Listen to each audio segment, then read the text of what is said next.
Hi there. So the neighbor is trying to DJ, as you can hear, but there are also birds singing. And yeah, we have decided to make redo the floor completely, um, which we wanted to do anyway, but not at this moment. There are more important projects, but it became very urgent to do it. As in this area and also in Colombia and in South America live chinche chaga, which is a beetle insect. This size can be, it looks kind of like cucaracha, and they are parasiting on animals and humans, and they suck the blood, and they also transmit quite dangerous disease. And as we found several here, I never heard about this in my life before, and I have traveled in South American countries and lived in Mexico for more than 4 years, and yeah, I never heard about it, and suddenly um, they appeared here, and we were bitten several times. Domingo once, and I have been bitten twice. So we went to, which is not very pleasant, of course. The bite stays for long, at least my body reaction is that I get swollen and it's very itchy for several days, like bed bugs. I'm kind of sensitive, so, and the fear behind also, like that it can have this disease. So important and very urgent work was to redo the, the floor, as the workers who have built this cabana for us, this house. They made the floor with big gaps in between each board, so there were holes, gaps where the animals could go in. And several times we found them in the house and in the bed, and we have been bitten. So I got pretty paranoid, and I said the floor needs to be done. Floor needs new floor. So we accomplished to make half, which is not easy, as we were thinking how to do it the best, and Domingo came up with an idea to make on every single board at the edge like a little cut, so each goes into each other's like a puzzle. So basically this way. So he had to create his workshop up there with some machine which we have, and it took a few days, and then to make every single board and then polish it with lijadora. So yeah, it was a challenge too, and with a lot of emotions involved, of course. So I've been painting with sealer and pintura color.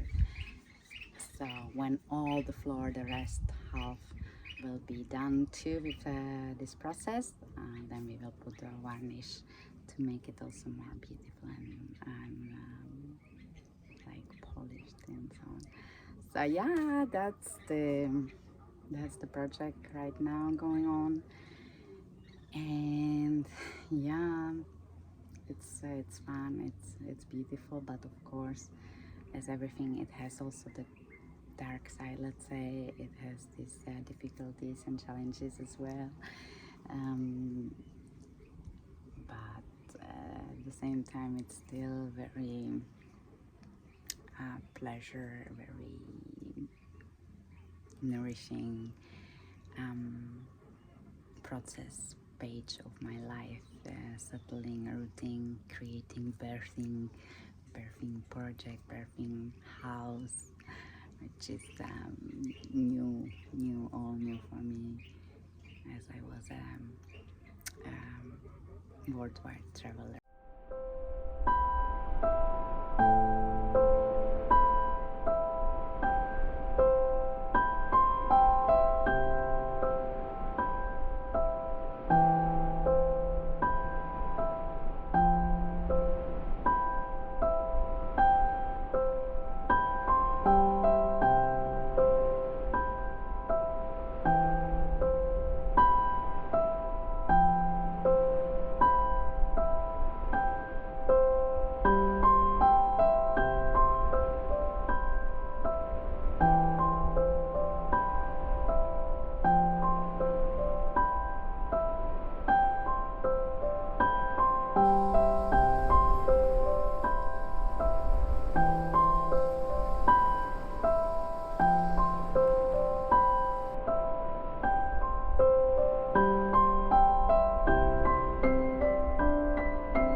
sitting on our new terrace, unfinished terrace, having coffee and experiencing this soft rain which just blessed us, and it feels so good. Of course it brought some challenges. There's no electricity and the air is heavy, so it's very hot, but it feels good.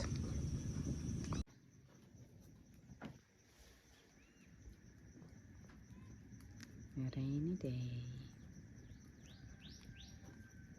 soft rain, just air to our land and nourish everything.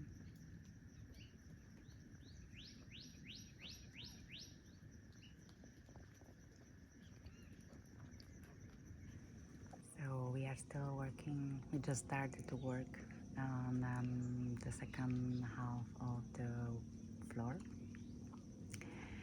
and it started to rain, so we are a little bit on standby, and I had to move entire things from the second half to this finished half. So behind me is now the provisory kitchen and everything. So to have a view, I have to sit on the terrace. Depicted in the movies, but maybe outside the ice wall. Currently, for the past half century, there has existed an international Antarctic treaty, again, that prevents all independent exploration of Antarctica. Pre-approved guided tours exist which take visitors to a few coastal regions of Antarctica, but no independent exploration of the continent is allowed. Sailors like Jarl Andahoy have been caught attempting to explore Antarctica and threatened, turned around at gunpoint, fined, and even jailed for violating this militarily enforced international treaty. As a result, the public currently has no way to confirm or deny the seemingly fantastical claims of ancient men concerning what may or may not exist at the southernmost extremities of the Earth. So we are doing the second half of the floor, redoing the floor, and we have decided to use the oil from our sculptures with a little bit of diesel as for the bottom part of the board. It was very costly to use the paint and the Seador. So it's not the most yummy thing, smelly nice, but it's exactly, and it's like money. Our project is all based on recycling, redoing, reusing things, so we did this. And Domingo's using a new luchadora.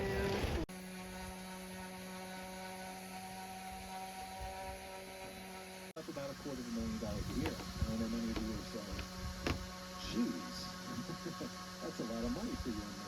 But when you look at other CEOs for companies with that type, even like the American Red Cross, if you look at a lot of these other American Heart Association, American Cancer Association, those type of CEOs are getting multiple $1 million